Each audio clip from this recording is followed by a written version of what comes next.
This is my second in-depth video series related to reality, the physical world, and spirituality.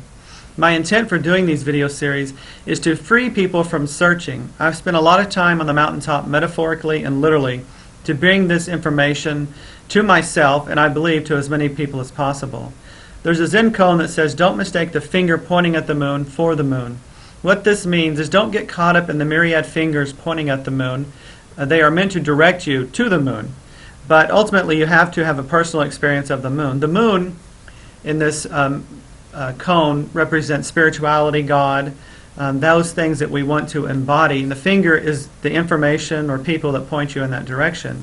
And there's a tendency for, especially our Western minds, to get caught up in the information and mentally go around in circles and mentally masturbate over these concepts, but never fully embody them. And there's a term known for that. It's called the miserable seeker. You're always seeking, but never fully embodying and finding what you need to. It is my intent that with what I'm sharing with you today and in other series that I'm working on, and the ARK, which I just finished a couple of days ago, is to help you know what's really going on, to see the cryptic things I've worked to decode, and see what it's all about. So you don't have to search anymore. All you have to do is turn your focus into embodying and being it, and bringing that light and love to this planet and to everyone in it and on it. So all mythology is a finger pointing at the moon, kind of like Santa Claus and the Tooth Fairy. As one grows in spirituality, one must eventually let go of the children's stories, aka mythology, to see the truth. And I've gone through this process. I went through a really hard time, probably about a year ago, when I started seeing things, and it's like my brain was like, oh my gosh, if this isn't completely true, it changes everything. And I had to go through a major rewiring of how I saw things and experienced things, because it's kind of like when you find out that Santa Claus isn't real. That shock hits your system as a child as to that you were kind of deceived all along. But the good news is, as after the pain and the shock of realizing certain things aren't exactly what they were shown to be. In other words, they were misinterpreted, is one way of looking at, or given in the wrong light to deceive. Once the pain of that passes, what happens is you begin to awaken to a higher truth. And the higher truth is what those things represented for, like in the case of Santa Claus. The Santa Claus, you begin to realize what that represented was the giving nature or the giving spirit within all of us. And to me, I'm like, why didn't we just start with that to begin with? But that's just me. So all this stuff I'm going to be showing you today and in these video series are the mythology, are the things that were around what's really going on. And once you see what's really going on, you can then focus just on that, not getting caught up in the finger or the fingers pointing at the moon, but actually getting to personally have a relationship and experience the moon, the spirituality, God, all of that. And in actuality, the videos that I'm making are a finger pointing at the moon. But I put as complete as possible and as accurate as possible picture of all the fingers I've studied into one place, into this video series.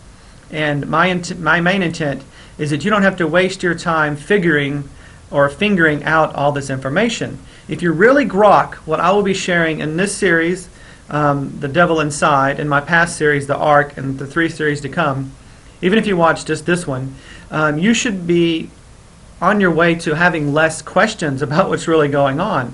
And as you have less questions, you don't have to keep seeking. You can simply start working on embodying it, the spirituality and the greatness that you are. I feel that this video series will help you do that. I feel that strongly about what I'm about to share with you. So if you're ready, let's get started.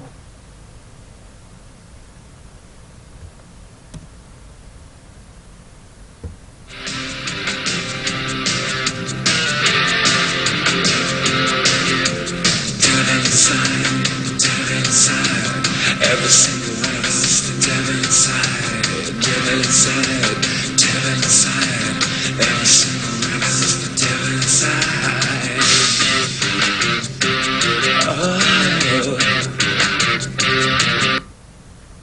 So, like that NXS song represents or shows that we do have the devil inside of us, and I'm going to show you today the landmarks that represent the devil, and it's quite shocking and revealing what I'm going to show you. And as you begin to take this into your mind. Try to remain open-minded about what I'm going to show you. And all the things related to spiritual text, sacred places, sacred objects, all relate to inside of us. It's all an inside job. And today's series, The Devil Inside, is no exception. So, to start with, I'm just going to jump to it. The reptilian brain is the devil. It's also known as the R complex. And you notice here that I have at the top the prescription RX with the Eye of Horus. And there's a reason for that, and I'll explain it later. But the reptilian brain, the R complex within your very head, is the devil. It's the lower brain. It's where the survival mechanisms reside. It has to do with heart rate, breathing, all the things that you don't have to think about doing. They're just basic body functions. It's the bridge between the physical and the mental, and it's where gang mentality rules. So gang mentality, like marking your territory and just killing to survive, those things come from the reptilian brain. It's a part of us. The cerebellum, this part right back here, I'm going to go over this in a second about Ganesh, but it is the ears of Ganesh. It's called the tree of life. So here we have the tree of life at the base of our skull. That's actually, in medical terms, it's called the tree of life.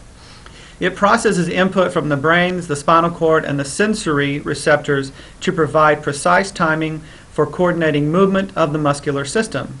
The pons, which is the face of Ganesh, and the pons is Latin for bridge, it's right here. It's this oval egg or fruit-like shape.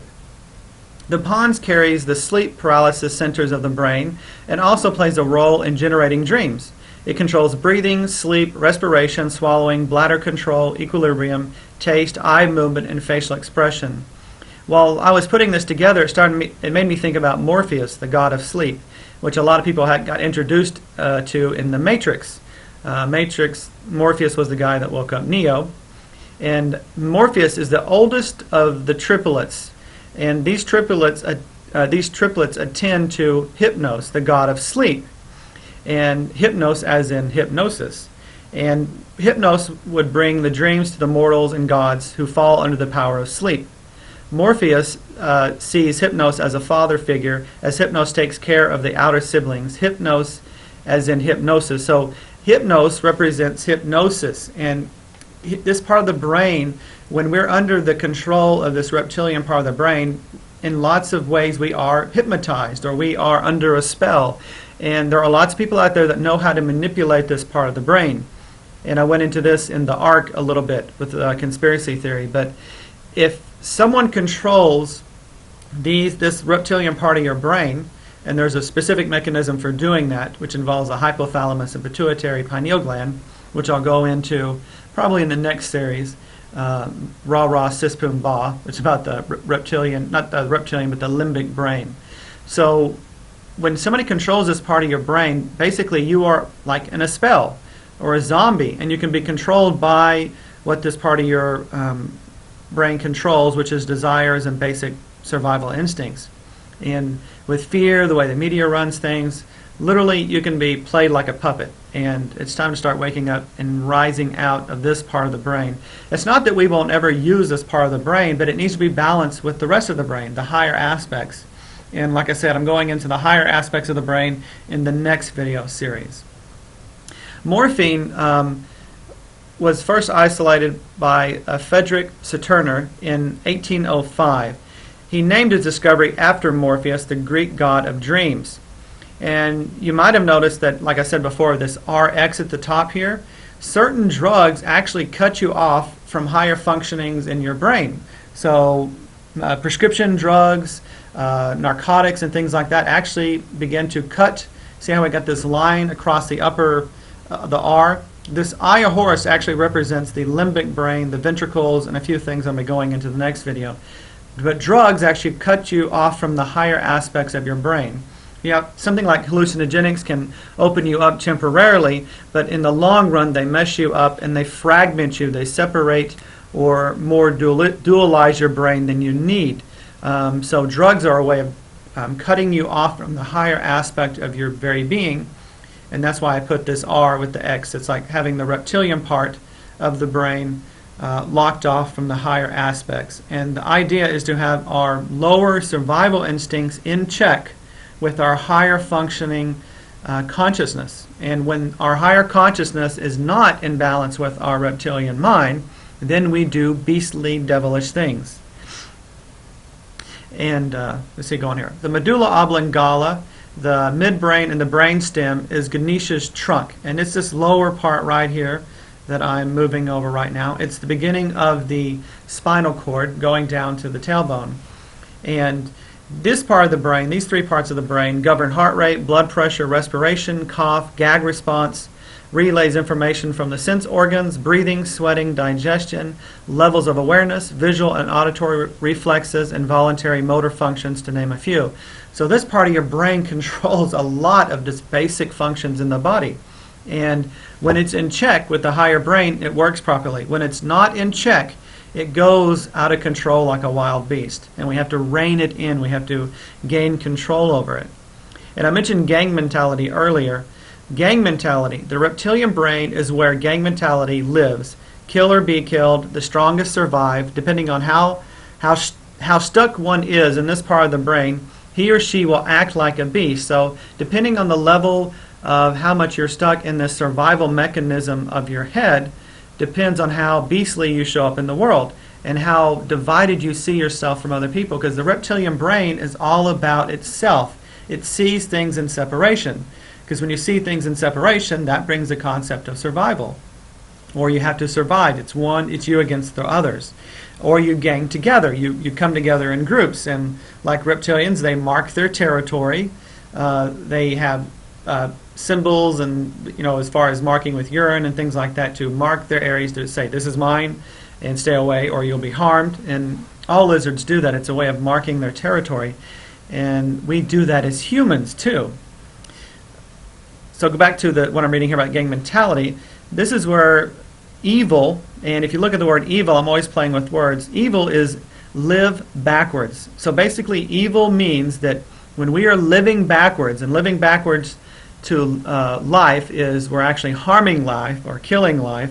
That is living backwards. That is what evil means. But evil originates from our basic survive at all cost mentality. Reptiles hang out in crowds and mark their territory. You may think you are evolved past this part of your mind, but if you belong to a religious system that cuts out others and has a specific symbol to mark their territory, like people will wear a cross, they'll wear a Om symbol, they'll wear a pentacle, and that stuff is all cool. I mean, I'm not against that completely. But when you start pointing your finger at others and saying their way is wrong, that is coming from the gang mentality of separation. And you will never have a unified self internally and externally, which means peace inside and outside, until you start taking away the markings that separate us. And we do it in religion. It's what a lot of problems in the world are related to, is people praying to what they think is just their God for certain things against other people. And we go around marking our territory with symbols and wearing signs, and and they feel spiritual and they have a certain amount of mysticism connected to them. But to me, they still mark separation. And we have to move into the higher part of the brain where things are seen more as one, because we are all part of the same family. And we're going to get into this aspect of the higher brain and how we get separated a little bit later. And the main thing is, right now, think about this part of your brain related to judgment. Judgment is what separates us. And I'll go into that story in a second regarding Adam and Eve. So here's the basic symbolism in the reptilian brain, but without even really uncovering some deeper aspects. It's just basically what I began to see as I studied the brain. The snake symbol, which is the spinal cord and the brain stem. So right here, you're seeing the top of the spinal cord. This here is the snake. From the tailbone all the way up, it's like a snake. And it's on the tree, just like in the Bible. So here's the snake on the tree of life, okay, the cerebellum, which is called the tree of life. And the snake has this egg or this fruit in its mouth. And that's super interesting to me, because what happens is, in our body and reality at large, there is an aspect of multiple layers of meaning that are given in fractalic, holographic, embedded ways. And what that means, it's like the Russian nesting dolls where you take one doll out of the other, one doll out of the other, one doll out of the other. There's always a small representation of something on a larger scale. And sometimes these informations overlap over each other. So here we have the tree of life. That's a medical term called this part of the brain. We have the snake, the serpent, the devil, with a fruit in its mouth, an egg or a fruit in its mouth. And the symbolism here of the snake or biting or holding something in its mouth actually reflects back on the holographic way to the sperm, which is very much like a snake, and the female egg. Okay? And basically that is Genesis. So this whole story about the snake, the fruit, and the tree is found in Genesis, and we have a representation of Genesis here. I just find that extremely interesting. And, you know, at one time I would have kind of just wrote this off as coincidence, but I don't anymore. I totally see this as embedded information, and as you begin to understand it, the truth is revealed to you more and more.